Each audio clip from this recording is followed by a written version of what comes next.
Welcome back to the Michael Yardney Podcast, where we love talking about property, planning and population, and occasionally ponder how many people can you actually squeeze into a two-bedroom apartment with no car space. Now, if you've been sitting in the traffic listening to this, wondering if Australia's growing just a little bit too fast, or you've noticed your local cafe now has more prams than tables, today's show is for you, because we're going to be asking, is our population booming or are our cities just busting at the seams? And today I'm joined by Ross Elliott, a respected urban thinker and commentator who's written two confronting articles that shine a spotlight on something most politicians and planners are ignoring: the danger of concentrating 70% of Australia's population into just 8 capital cities, and then doing it without a real plan. Together, Ross and I are going to unpack whether the state government's big densification push is really a solution or just political spin with a high-vis vest, and what's needed to change before we hit 40 million Australians. That's going to happen in the middle of the century, and we're going to start wondering where they all going to fit. Well, maybe it's because we don't just have a housing problem.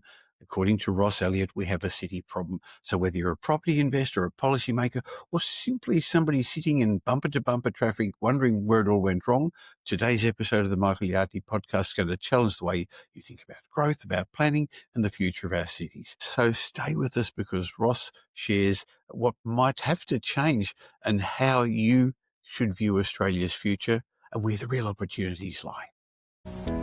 Welcome to the Michael Yardney Podcast, where twice each week you will learn a number of new ideas regarding success, property investment and money in around 30 minutes. Our show is brought to you by Metropole, who specialise in helping you grow, protect and pass on your wealth through strategic property and wealth advice. Now here's your host, Michael Yardney, Australia's authority in wealth creation through property, who has been voted one of Australia's top 50 most influential thought leaders. Have you ever wondered why, despite all the talk about building more homes, traffic keeps getting worse, rents keep rising, and our major cities feel more squeezed than ever? Well, we're going to discuss that today. Ross, it's great to have you back on the show. It's a pleasure to be back. Now, you recently published what I saw as thought-provoking posts on your Fingers on the Pulse blog, and I'm going to leave a link on the show notes to that. But you discussed Australia's city problem, where you argued that immigration-driven population growth's overcrowding our 8 major cities, yet we lack a coherent strategy to spread people more evenly around the country. Yes. Well, look, Michael, it's something that's worried me for quite a while. I think increasingly more people are getting concerned about it too, because Yes. there's a couple of issues. One is population growth is now synonymous with immigration policy. So this is deliberate. It's not an accident. It's not having one for mum, one for dad, and one for the country or anything, like Peter Costello once said. This is deliberate federal policy, which is bringing in now, 400,000 people per annum and more. And that's almost entirely responsible for our population growth, because Yes. our rate of national growth isn't that high.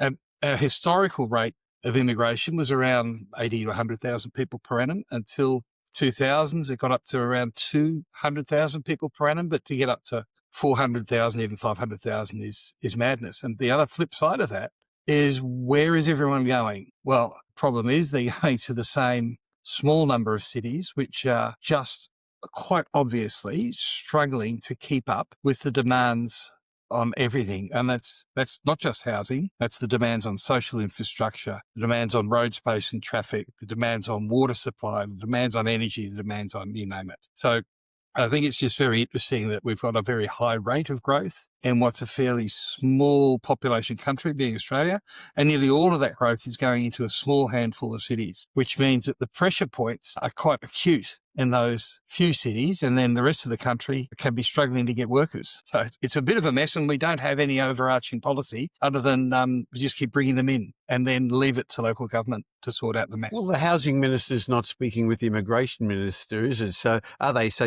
as you correctly say, there's no real planning strategy. And in your articles, you contrast 70% urban concentration in Australia compared to just 26% in United States top cities. That's very different, isn't it? We haven't built another big city since, I guess the Gold Coast was the only big one over the last century. Other than that, we just keep living in the same spots. Yeah, it's really interesting to compare to the US. Because as you say, in Australia, 70% of us live in about the top 8 cities. And to be honest, it's mostly the top 5. It's Melbourne, Sydney, Yes. Brisbane, Perth, Adelaide, right? After that, you're getting into cities like the Gold Coast Tweed or Newcastle, Maitland area, where the population is around about 500,000, or Canberra at 500,000. But it drops right off very quickly in Australia. Whereas in the US, their top 10 cities account for just 26% of the population. Or if you wanted to get to 70% of the US population, you'd have to count 120 different cities, not just 8, 20. So that's, they've had growth over there, obviously, and President Trump's trying to kick some of them out because a lot of them arrived illegally. But their growth was spread across a much greater number of centres than what we're doing in Australia. And to me, that's the crux of the problem. We haven't, as you say, we haven't created new cities, nor have we had much to say about what the future of some of those second-tier cities, small as they are, what the future of some of those places should be, and how do we make them more attractive in the long term? How do we take pressure off our big capitals, Melbourne, Sydney, Brisbane in particular, Perth, Adelaide as well? How do we take some of that growth pressure out of that market? And how do we encourage people to look at some of those secondary centres? If we are to keep growing at this speed, I think that's kind of what we're just going to have to do. Well, the speed we're growing at, just to put it in perspective, is the government's got a business plan to have 40 million people in Australia by the middle of the century. And as you say, it's going to still be concentrated on a handful of cities. I guess it's a bit like blowing up a balloon that's already stretched to its limits. Yeah, But I don't Ross, think that's a business plan, Michael. That's a suicide note for Australia. If we're going to countenance that number of people, I don't have a problem with the size, right? I never have, but it's the speed at which we're growing in a small number of places and in the absence of any overarching policy to provide the supporting infrastructure to maintain the standards of living and the quality of life, which made them enjoyable in the first place. So, it's the federal government that's driving the immigration policy around population, but they then stand back from the impacts of housing that population, not just the housing, as I said, the social infrastructure and everything else. And they just basically make the states and increasingly local governments responsible for that, even though they have the lowest tax base, particularly local government. They are all struggling, particularly in those areas which are experiencing high growth around the major cities. Ross, the state-based governments, state governments seem to be saying, okay, we're going to build more medium density housing. I mean, the federal government says we want to build all those homes over the next 5 years. We know we're not going to get to the $1.2 dwellings, but the states are encouraging more medium density. And I guess there's a couple of myths about that as well. I think one of the myths is that if everyone lives in medium and high rise, we're going to actually have fewer cars. But I'm not sure that that's actually true. No. Well, a lot of that so-called policy is driven by mythology, not by evidence. And a lot of that mythology says that we need to create a lot more density around inner cities because they presume that that's where people work, even though it's only 10% of the metropolitan jobs are in the inner city. I'm sorry to overtalk you, but that's another myth, isn't it, that all the jobs are in the centre of the city? Yeah. So that was the whole, attached to that is the push for more density in and around the inner cities, irrespective of the fact that not many people work there. And related to that is the push for high density around transport hubs, train stations in particular, once again, because we presume that people will want to live next to the train station so they can commute to the inner city. What we're not doing is understanding where those new jobs in the economy are going. Increasingly, particularly in health and education, they tend to be suburban based.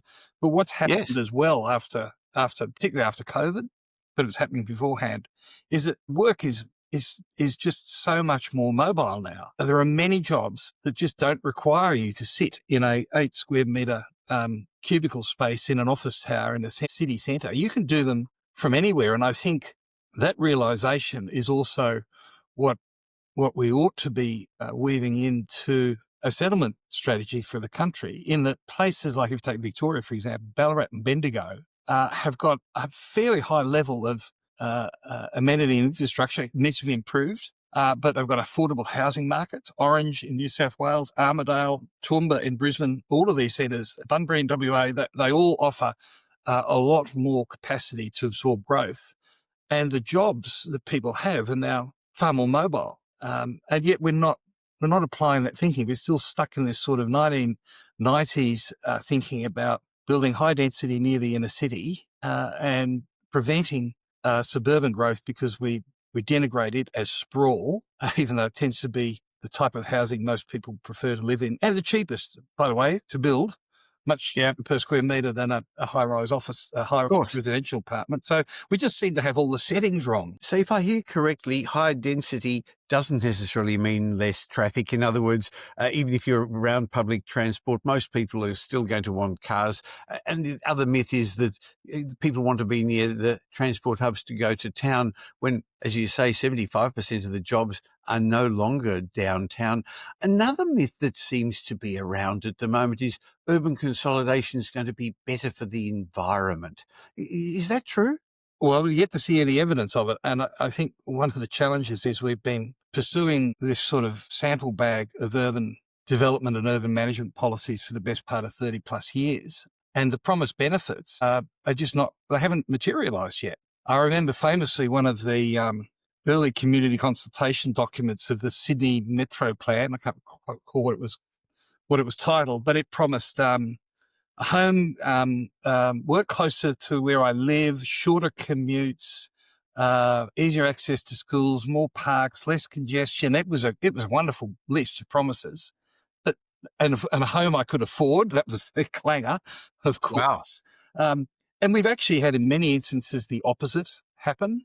So I just, if you were to take an evidence-based approach and assess the very many promises that were attached to a lot of the urban policies around consolidation, densification, transit-oriented development, yada, yada, and put them to the test against the actual evidence, measure the actual outcomes. I think, well, if we ever were brave enough to do that, I think we'd realise that we've been making some very fundamental mistakes. Well, every time I hear politicians say we're building more homes, I think, but where? There's talk about the missing middle. In other words, close to the CBD, we've got more dense accommodation. Way out in the new suburbs, there's houses on the old suburban blocks. They're getting much, much smaller nowadays. But in the middle, we've got all those big houses that the baby boomers are going to move out of. And so let's transform those into townhouses and medium density apartments. I know Melbourne has a plan to do that because they're now talking about a population of 9 million people, the size of New York, now in the not too distant future. What your thoughts about this missing middle concept? I think there's a lot to be said for it, Michael, but there's a couple of fundamental difficulties. One is that we're very quick to denounce the community that objects to having this densification brought into their suburban street as NIMBYs. Yes. We pile on. Let's attack the NIMBYs. They don't have the city's best interests at heart. Well, no, they don't. That's right. They have their own best interests at heart, and we should all do that. The house, the family home, whatever you want to call it, is the biggest single asset these people will ever have. Yes. Ever. And they control it, unlike their superannuation fund. And the people that clip the tickets on the superannuation funds around the country very handsomely too. The house and the home they live in is what they control. So they are understandably concerned about any proposals that perceivably, not necessarily, but perceivably decrease the value or the appeal of that amenity. So the community aren't exactly out there saying we want the missing middle, we want more density in suburban streets. In fact, most of the times it's introduced, they oppose it. And the other difficulty with it too is that we haven't had that many high quality success stories because where it has been done, larger homes on big blocks where the house has been removed, some of that heritage character goes with it, and in its place have been reduced some fairly low quality builds, townhouses and so on, which, they've been built to a price, and that's okay. But if the only thing we've done is build to a price, then you can see how that's also caused the community to just generally be very wary of it. So I've always fundamentally believed that you can't just override the community because you believe this is what's good for them. That's sort of Soviet era stuff, right? It's the USSR at work in planning. We've got to, if that missing middle or gentle density or whatever you want to call it is going to work, it needs to be something done in areas where the community are in favour of it generally, and where they can see the benefits and they can see that their own personal circumstances won't be damaged. In fact, they might even be elevated. Well, there's lot to be said for the 20-minute neighbourhoods, Ross. In other words, being able to walk, cycle, ride, drive to all those things. So the densification in one way seems to make sense, but it seems like it's almost only a tool left in the planning toolbox. They haven't come up with any better alternatives. Well, I think what we've been trying to do through Suburban Futures as well, and what the Brisbane City Council is trying to do through Suburban Renewal, Michael, is to say, look, there are parts of the city where time has moved on, particularly some of those large industrial areas where Yes. the sawtooth shed was the thing back in the day. The industry now needs larger roads, speed double turning circles, transport and logistics has to be near major transport routes. The industry's moved on. And yet we still have in place some of this legacy zoning land use. So there's an opportunity there to introduce new uses, not just housing and all mixed types of housing, but also to look at these areas as places where we might put schools, or we might put healthcare centres, or we might add in some shops and some entertainment, public open space, and so on. And that can happen out in suburban areas where not a lot of this has been done. And I think it would be easier to do in a rundown industrial area that's home to more rats than it is people. The community would say, well, look, that's a better outcome than what was there before. So there is that, but none of that, however it's done, whether it's missing middle or suburban renewal, I don't think any of that is going to be sufficient to alleviate this massive pressure we're putting on a small number of cities to cope with nearly all of the growth in Australia. I was thinking about chat the other day over the weekend when I was driving down Bay Road, Cheltenham in Melbourne, which used to have those old, often asbestos, sawtooth, large industrial complexes, and one after the other has gone down, and now there are, in what was an industrial area, many high-rise apartments. There's also shops underneath, supermarkets, cafes. So there have been ways of doing this successfully, but I'm not sure that it was actually that well planned out. I think it sort of fell into place in that particular area, but I agree with you that there's a number of opportunities in all our capital cities to use the old industrial areas much better. And in that area, still there's good parkland and good amenities and the big Southland shopping centre at the end of the street. But that's again still crowding people into Melbourne or other capital cities as well. And when we think infrastructure, people think roads, but there's also the other things. If there's a lot of young families there, what about schools? And water is something you brought up. I can't remember the last time we built a new dam for all these millions of people that are coming in. No, well, that's exactly right.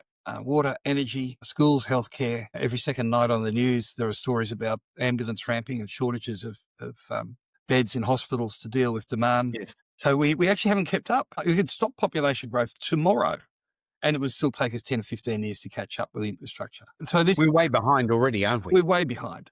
But that is also, I guess, why my mind is turning to some of those regional cities where they haven't been tasked with accommodating as much growth. Percentage-wise, some of them, yes, but in terms of actual raw numbers, it's not been huge. Where they have the water, they've got the affordable housing, they've got the basics of infrastructure on which you can build and add, and to make those places more attractive for people to settle in. I think we've just got to look at it, particularly where those regional centres are already connected or have got a reasonable connection to a major centre, so that if you need to go to a major population centre for access to the big hospital or something like that, then you can. But there's a lot of jobs that simply don't need to be based in the, as I said, the CBD office tower cubicle and asking you to travel 2 hours every day each direction just to get there. That's kind of just not necessary for many jobs these days. Well, there's all those opportunities in every state: Geelong, Ballarat, Bendigo and Melbourne, Newcastle, Wollongong and New South Wales, the Gold Coast, Sunshine Coast and other areas, and same in the other states. So we've spoken about this before, but cleverer minds than us have spoken about it for a long time too. Why isn't it working? Why aren't people moving there? Well, I don't think we've ever really been serious about it. That's probably answer number one. Is that Who's we? Well, we, the government? Australian people, the Australian governments, federal, state, local, we've tended to just say, for a long time, we just praised growth. We said, isn't growth wonderful? Population growth, it's better than not having it. Well, I think we're going to start to rethink that proposition. Why haven't we been serious about it? Well, I suppose many of the policymakers were already ensconced in some of the better suburbs of the major capital cities, and the people on the higher incomes are always the ones who can afford to make their life livable. Even if it's harder to access hospitals, they pay for private healthcare.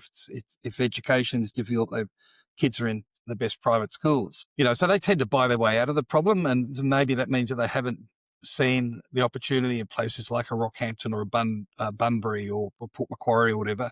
There aren't too many premiers or heads of government departments who live in those centres. So that's part of it. I think the other part, Michael, is that sometimes these centres, they might be attractive to one of the people in the household, because doctors, for example, can earn some very, very generous incomes as general practitioners in quite a number of country towns that struggle to attract them. Even if the doctor was interested in settling in that country town to be a GP, and some of them offer free housing as well, along with the job. Yes. It's the family, it's the partners and the kids. Yes. Because they'll say, oh, who wouldn't want to live there? Is there a good school? Or there might be one. Oh, well, that's about it. No, we couldn't possibly live there. So the amenity in a lot of those cities hasn't been invested in. They might have wonderfully affordable housing and lovely big homes on large blocks and, smaller homes near town centres. They'll have all of that going for them, but the general amenity that we take for granted in the larger cities may not be there. And the infrastructure like schools in particular, schools, hospitals, healthcare, might be there, but it hasn't been invested in sufficiently to make it look like a viable alternative to living in a highly congested major centre. I guess also that when people leave school, they don't particularly want to stay in those smaller areas. They're looking for bigger locations where there's more, potential partners. Forget jobs. They're not in a hurry to get those at the moment, and maybe more exciting nightlife. Well, that's true. But, this is a chicken and egg thing. Sometimes those centres are so small that you would leave because they don't offer the jobs that are needed, or they don't offer the networks, whatever age you are, because they just don't have anything like a critical mass. So this goes back to the beginning of the discussion, right? So we've got 5 or 6 or 7 of the biggest cities in Australia taking on most of the growth, but the adverse consequences of that growth are now starting to become painfully evident. It's even congested on a Saturday driving around the place. So, what hope have we got adding millions more without a plan for extra roads and so on? So I think, to make those centres attractive means a capital investment, a national strategy where the federal government works with state and local governments to identify what centres are going to be the most capable of accepting more people, which centres are going to be more capable of being seen to be attractive. That's going to mean picking winners. Which centres have got already in place the connectivity. They might have a regular air service, for example, or they might be connected by rail, like Ballarat, I think. I don't think there's any regular flights to Melbourne from Ballarat, but the train service is an hour and a half journey or something. So you take all these things into account and then say, well, how can we increase the appeal of these places? And, if you put let's say if there's $100 million from the federal government, which that's a rounding error in a department's budget. $100 million put into, we'll use the Ballarat example again, if you like, will go a long way. It makes a big splash. But if you drop $100 million into the centre of Melbourne, you wouldn't even notice where it's gone. That's a really good point. I agree with that, yes. So I guess infrastructure funding is an important part of it because we're not putting the infrastructure into Melbourne, but that's a good point that the same budget would work in a smaller location.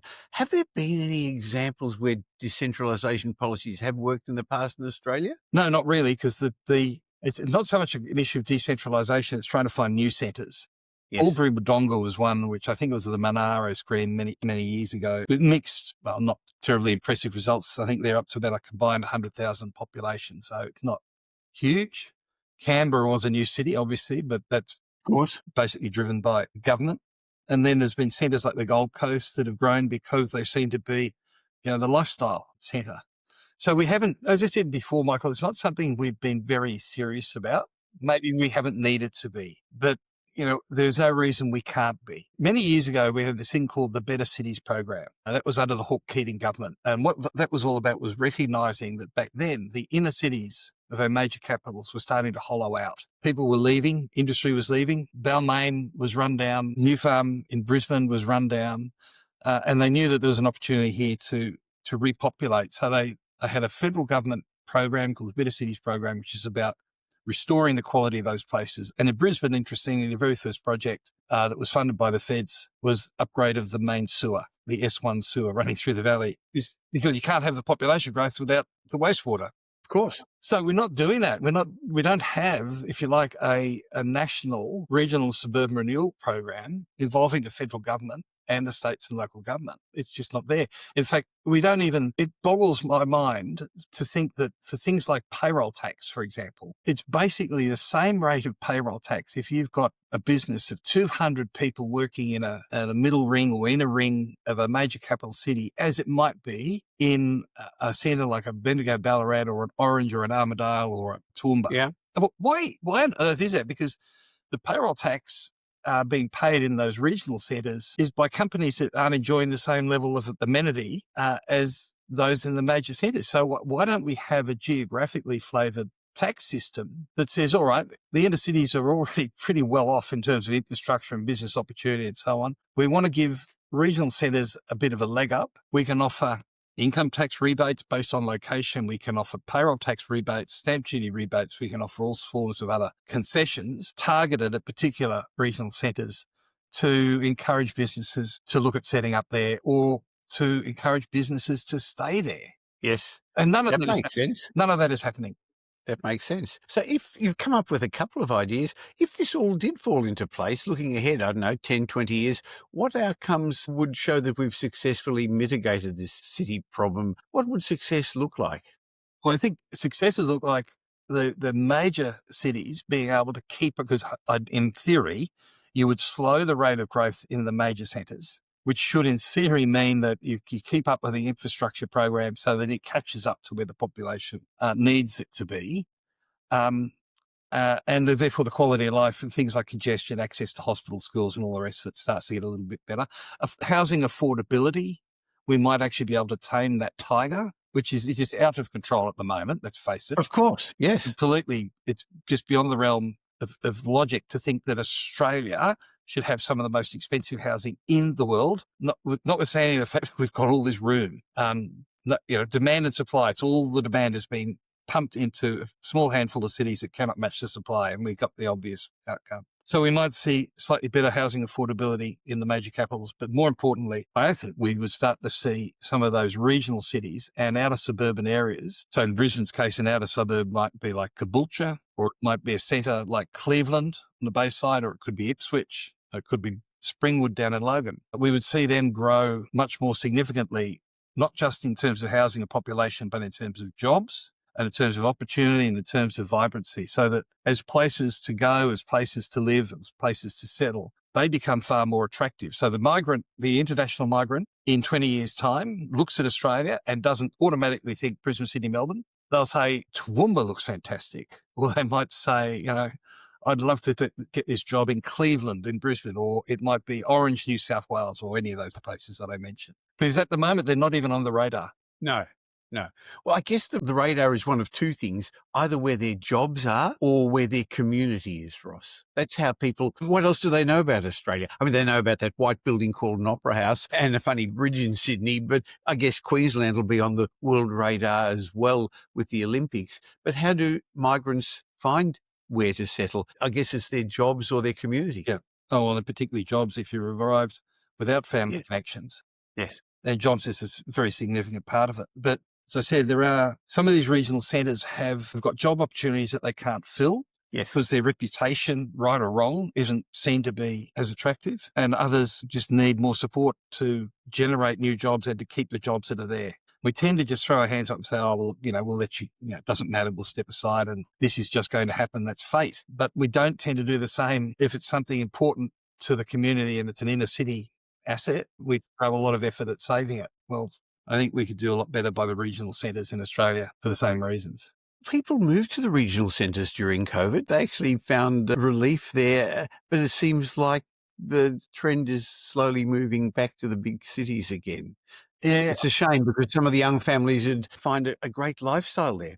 I think there was a boost to regional centres. They're still growing, right? It's still happening. It's not happening as fast. It hasn't actually reversed. It's just not growing as fast. Okay. And the exodus is mainly driven out of Sydney and Melbourne, the two larger ones. It's people who have made the move, from what I can see, have found themselves in far better housing circumstance, way, way, way better, unimaginatively better than what they'd left behind. Their journey to work, their commutes and so on are not only far more pleasant, but shorter, and overall cost of living is that much better. So they can have as good a quality of life in one of these regional centres on a lower income than if they had been in a major capital. So the net result for the regional living is they feel better, they're happier, they've got better housing, their quality of life, their standard of living is actually better, potentially even on a lower income than had they been staying in a major centre, fighting it out with everyone else for room on the train or the bus, and mortgage to the hilt. Yes. Look, Ross, I always enjoy our chats. It was fascinating, also a little bit scary about what's ahead. We've heard a lot about housing supply and affordability, but you've really reminded us about a much bigger issue, where we're growing, not just by how much. Packing more people into the same overstretched cities isn't really a plan. That's like adding more lanes to a car park and expecting it to become a freeway. You've made a strong case that without a real national settlement strategy, smarter infrastructure coordination, and a willingness to think beyond our capital cities, we're not just heading for 40 million people, we're heading for 40 million problems. But you've actually given us hope. With the right thinking and maybe a bit of political forethought, we can build a better, more balanced Australia. Let's hope that's the case. So thanks for sharing your insights. And to our listeners and viewers, if you found this eye-opening, I'm going to put links to Ross's articles and his blogs in the show notes so that you can keep up to date with his thoughts as well. Thanks, Ross, and I look forward to catching up with you again in the future. Appreciate it. Thank you, Michael.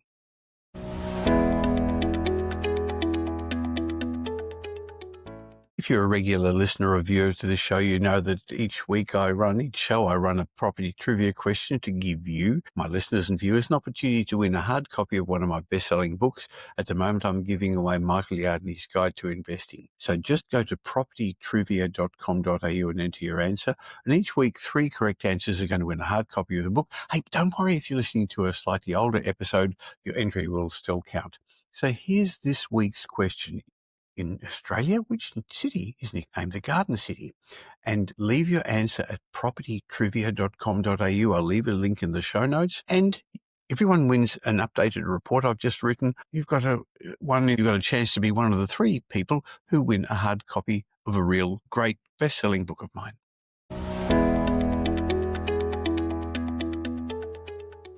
That was a fascinating conversation with Ross Elliott, and after we stopped recording, we basically had another chat offline and suggested that despite the fact that we need to move people from our capital cities to regional Australia, it's unlikely that the government is going to do anything about it because of vested interests. And that means that property values over the long term will keep rising.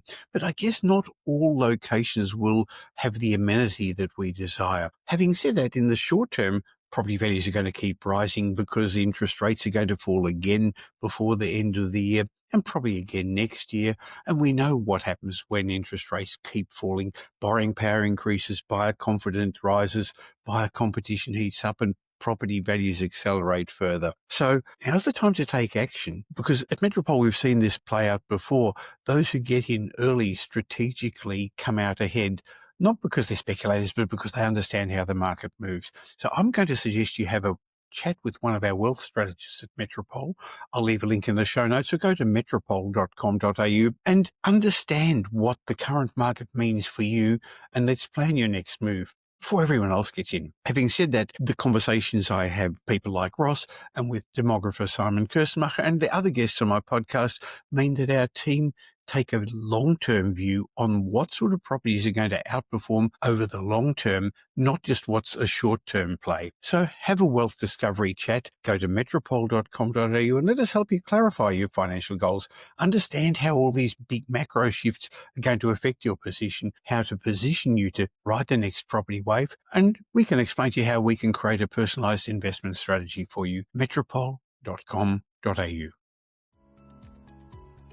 Now here's Michael's mindset message. Remember, a change in your thinking will lead to a change in your life. In today's mindset message, I want to share the concept that your future should be bigger than your past. You see, I recently got together with an old friend of mine, Chris. We've been friends for well over 30 years, probably close to 40 years now, and we don't see each other as often as we'd like to because life is busy. But when we do, we always have a good chat. It's amazing. And in this catch-up, we found ourselves reminiscing about the good old days. And then the conversation shifted from the past to the future. It started simply enough with one of us asking, if we were to have coffee 3 years from now in this exact same spot, sitting in the exact same chairs, what would need to happen to each of us to be happy with those 3 years? Talking about the good old days was great, but this ended up being so much better. We could immediately feel the energy and the confidence as we started talking about it. Turns out we're not the first people to entertain this sort of question. I remember years ago, Dan Sullivan wrote an entire book about it, the Dan Sullivan question, where he asked you about designing a question. Well, he wanted to design a question to help people make their future seem bigger than their past. The moment your past becomes bigger than your future, you die, he said. I actually heard him say that in a podcast. That was interesting for me. The moment your past becomes bigger than your future, you die. Now, I don't know if I'd go that far, but I do think he's onto something very important. For starters, how can you expect to be where you want to be in 3 years' time if you don't start thinking, you don't start planning, you don't start talking about it right now? Is that really something you want to leave to chance? So let me ask you the Dan Sullivan question. If you and I were to meet 3 years from today, what would you want to have happened for you personally and professionally in order to consider those 3 years a success? Think about that. And I look forward to you listening to my podcast in 3 years' time. I hope to be here and you're going to be in a much better position than you are today.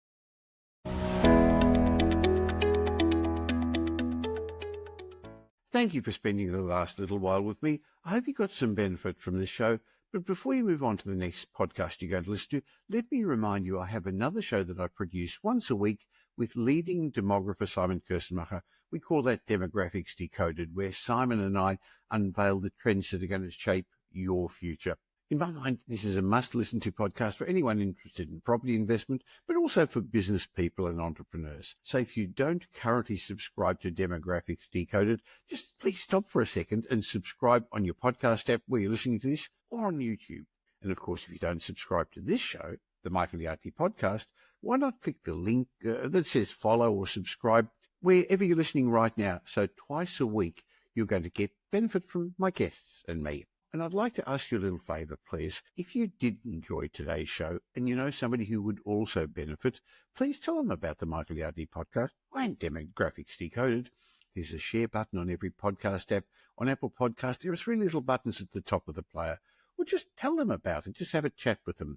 Now, I hope you're going to be doing them a favour, and you're definitely going to be doing me a favour in my quest to help as many people as possible to become financially literate. And by the way, I've got a special bonus for you. As my way of saying thank you for subscribing, just go to podcastbonus.com.au. There'll be a link in the show notes, podcastbonus.com.au, where I've got a bunch of ebooks and reports. It's just my way of saying thank you for taking the time to listen.